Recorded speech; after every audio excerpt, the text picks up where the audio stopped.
Hello learners, welcome to this new class. In this chapter we are going to study chapter 12th of class 5th science, that is environmental pollution. So firstly we should know that what is pollution, what does pollution means. So pollution is the addition of harmful substances in air, water and land. It means that जब हमारे surroundings में जो हमारा environment है जिसमें air water land भी होते हैं, इनमें जब हार्मफुल सब्सटेंसेस का एडिशन हो जाता है तो वो हमारे एनवायरनमेंट में पॉल्यूशन को कॉज करता है. तो ये जो हार्मफुल सब्सटेंसेस होते हैं उनको हम पॉल्यूटेंट्स बोलते हैं. और there are four kinds of pollution, that is water pollution, air pollution and noise pollution. Now what is water pollution? तो water pollution is cause due to both natural and human made factors. It means कि ये natural factors की वजह से भी होता है और ह्यूमन फैक्टर्स भी इसमें रिस्पॉन्सिबल हैं. तो जब वाटर में हार्मफुल सब्सटेंसेस का एडिशन हो जाता है हम उसे क्या कहते हैं? वाटर पॉल्यूशन कहते हैं. इसमें नेचुरल पॉल्यूटिंग फैक्टर स्टॉर्म है. स्टॉर्म क्या करती है? जब बहुत तेज तेज हवाएं चलती हैं तो अपने साथ वो मड सॉइल अपने साथ लेकर आती है और कुछ हार्मफुल पार्टिकल्स भी, और ये सब जाकर पानी में मिल जाते हैं and then it cause water pollution. बहुत सी ह्यूमन एक्टिविटीज़ भी हैं, जैसे कि केमिकल वेस्ट को फैक्ट्रीज से जब रिलीज़ करते हैं तो वो भी वाटर में जाके मिलेंगे.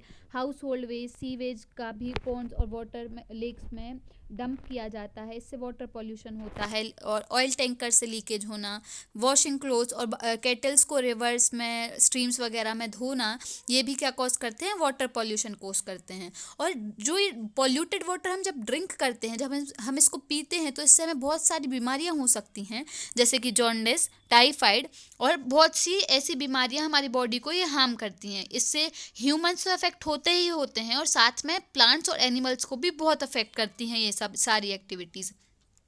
इससे प्लांट्स और एनिमल्स की जो कैपेसिटी होती है वो धीरे धीरे वीक हो जाती है और ग्रेजुअली वो मतलब बहुत ही जल्दी उनकी जो डेथ होती है आ जाती है. और इसी कारण जो वाटर में जो पॉल्यूशन प्रेजेंट हैं, इससे जो प्लांट्स होते हैं वो अपना फूड प्रिपेयर नहीं कर पाते हैं और एनिमल्स सिक भी हो जाते हैं.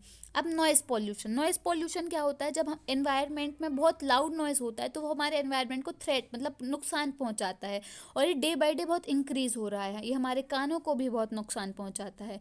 अब इसके बहुत सारे कॉज हो सकते हैं, जैसे कि हम जब व्हीकल से हॉन्किंग करते हैं तो भी नॉइज़ पॉल्यूशन होता है. लाउड म्यूज़िक बजाना, टेलीविज़न, इन सब से बहुत नॉइज़ पॉल्यूशन होता है. ये हमारे जो हमें कानों की सुनने की कैपेसिटी होती है उसको कम कर देते हैं, हमें इरिटेशन होने लगती है, हेडेक, स्ट्रेस, इसके कुछ कॉजेज़ हैं. और हमारी जो नींद है वो भी कम हो जाती है. हम साउंड को डेसिबल में मेज़र करते हैं और यदि हम 90 डेसिबल से ज़्यादा की डेंसिटी या उसका साउंड सुन लें तो हमारी जो हियरिंग पावर है उसको बहुत ज़्यादा हार्म पहुंचता है. और स्कूल्स और हॉस्पिटल्स के आसपास तो हमें हॉन्किंग करनी ही नहीं चाहिए और लाउड म्यूज़िक फेस्टिवल्स के टाइम पर नहीं जलाना चाहिए.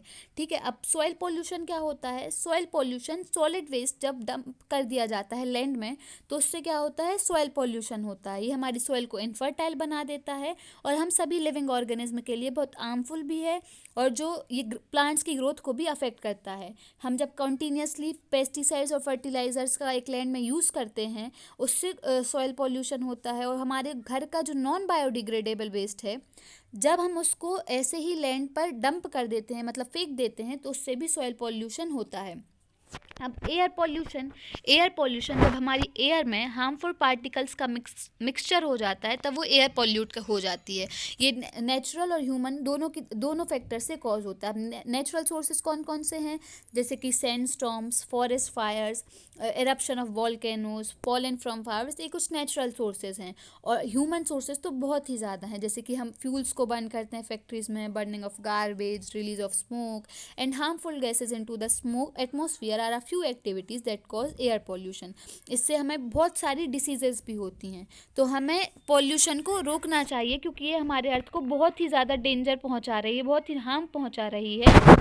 ठीक है. और ये जो मॉस्किटो रेपेलेंट्स, पेस्टिसाइड्स, इन सब का भी यूज़ क्या करता है? एटमॉस्फेयर को पॉल्यूट ही करता है. We should remember that earth is a wonderful gift, we should not pollute it. Earth हमारे लिए बहुत ही वंडरफुल गिफ्ट है, हमें इसको पॉल्यूट नहीं करना चाहिए, बल्कि कुछ ऐसे एक्ट्स करने चाहिए जिससे हमारा अर्थ सेफली मतलब सेफ रहे. हमें रीयूज़, रिसाइकल, ये सारी एक्टिविटीज़ को फॉलो करना चाहिए. So remember that earth is a wonderful gift and we should not pollute it. Okay. Thank you, and till then revise this chapter.